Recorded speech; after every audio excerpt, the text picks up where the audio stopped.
Allez, aujourd'hui, on va faire un peu de ménage dans cette vitrine. Vous voyez où là, il y a des aragonites et de l'épidote sur mica à cette étagère. Là, vous avez des belles tranches d'agate, des œufs d'ionie, des phallus de cristal, du galène. Ici, nous avons des aragonites. Voilà, mais là, cristallisés, par contre, c'est pas les mêmes que sur le premier plateau. Et puis là, on a des petits fossiles. Voilà, on va s'occuper de cette étagère-là, parce que là, ça se vide. J'en ai presque plus. Voilà, ça plaît bien, ça, les aragonites Spoutnik, on appelle ça. Voilà, il ne me fait pas bien le zoom. J'arrive pas à avoir bien le zoom. Je peux pas avoir la deuxième main. Voilà. C'est joli. Ça plaît bien. Voilà. Surtout que l'aragonite, elle permet de dévier les ondes aussi. Donc pour les géobiologues, c'est pas mal pour dévier des énergies dans les habitats. Parti. Voilà. On dégage un peu les aragonites dans les poussières. La petite vie classique de pierre. La poussière. Voilà, et l'aragonite, je peux vous en parler un petit peu pendant qu'on nettoie ensemble cet espace. Et ben, c'est quand même une pierre aussi d'ancrage, puisque comme c'est une pierre qui dévie les ondes, forcément elle a une action très sur les premiers chakras. Donc voilà, les pierres spirituelles c'est pas ça, parce que ça ne travaille pas sur les mêmes chakras, les mêmes mondes. Donc là, l'aragonite elle est vraiment terrestre. Très liée à la terre, donc elle permet de mieux s'ancrer dans le sol, elle permet de dévier les énergies géotelluriques, les énergies qui peuvent émaner du sol et polluer nos maisons. Voilà, c'est aussi une bonne pierre, comme beaucoup de pierres d'ancrage, pour accepter sa sensibilité, parce que souvent, quand on a du mal à intégrer notre sensibilité, c'est parce qu'on manque d'ancrage. Généralement, toutes les pierres d'ancrage vont aider à un peu canaliser des moments où on est hypersensible, ou de façon générale, les personnes hypersensibles qui sont donc tout le temps désancrées. Et c'est une bonne pierre pour ça. Voilà, elles sont sympas, elles sont jolies, elles sont cristallisées là, en minéralogie. C'est aussi une pierre qui va travailler sur le foie. Elle permet de créer une atmosphère détente. Voilà, ça facilite la délégation, la tolérance.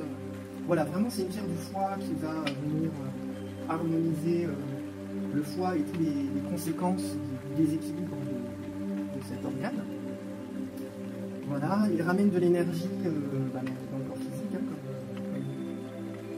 quasi toutes les pierres d'ancrage. Et l'aragonite est très riche en calcium. Donc c'est aussi une bonne pierre pour tous les problèmes osseux. Voilà. Et elle a aussi une bonne réputation pour aider à la maladie de Raynaud. Alors la maladie de Raynaud, c'est pas un problème osseux, mais apparemment ça a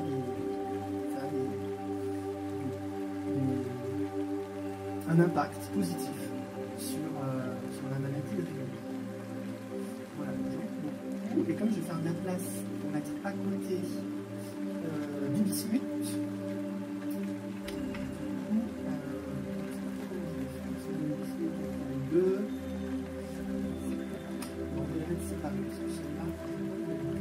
mais c'est aussi l'aragonite.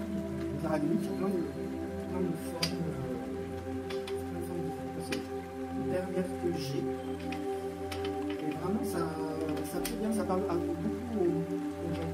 L'aragonite, elle vient principalement avec n'importe quoi. L'Afrique du Nord.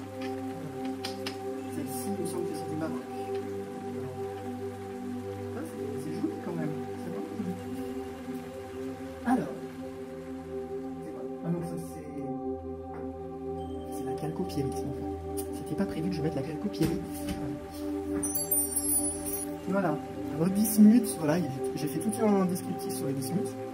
Bon, le bismuth, alors là, c'est des cristaux oxydés de bismuth. Alors, le bismuth, si vous n'êtes pas chimiste ou biologiste, tous les chimistes et biologistes, le bismuth, c'est un élément de la table périodique. Voilà, ça va vous rappeler les souvenirs du lycée. C'est un élément comme l'oxygène, le carbone, l'azote, l'acide, c'est un élément Et là, il est oxydé, donc en laboratoire, hein, c'est pas naturel, même si c'est... Est-ce que je peux vous montrer? Ouais. Voilà, là c'est chouette. Donc voilà, vous voyez, hein, le bismuth c'est très joli, ça fait plein de couleurs, un peu comme le pétrole, hein, des couleurs un peu de pétrole. Alors, les enfants ils adorent, très joli. Ça n'a pas de particularité spéciale, le bismuth, mis à part que voilà, c'est joli, c'est décoratif. Par contre, le bismuth est toxique, donc à ne pas donner aux bébés et qu'ils mettent dans la bouche, parce que c'est toxique. Hein, il faut faire attention, pas d'élixir de cristaux oxydés de bismuth. Donc voilà, donc c'est ce qui me reste. Je crois que j'en ai encore un peu en stock, donc je vais en rajouter un peu. Voilà, je vais vous montrer le final de cette étagère relookée avec les aragonites, les cristaux d'aragonite. Voilà. Au milieu, j'ai mis le bismuth. Et là, eh ben, les aragonites, on dit Spoutnik. Voilà, c'est la cristallisation qui est comme ça. Voilà, qui sont à 5 € l'unité. Et voilà. Merci pour tous les likes, les partages et les abonnements à ma chaîne. On se retrouve bientôt dans une nouvelle aventure de votre boutique Cristallin.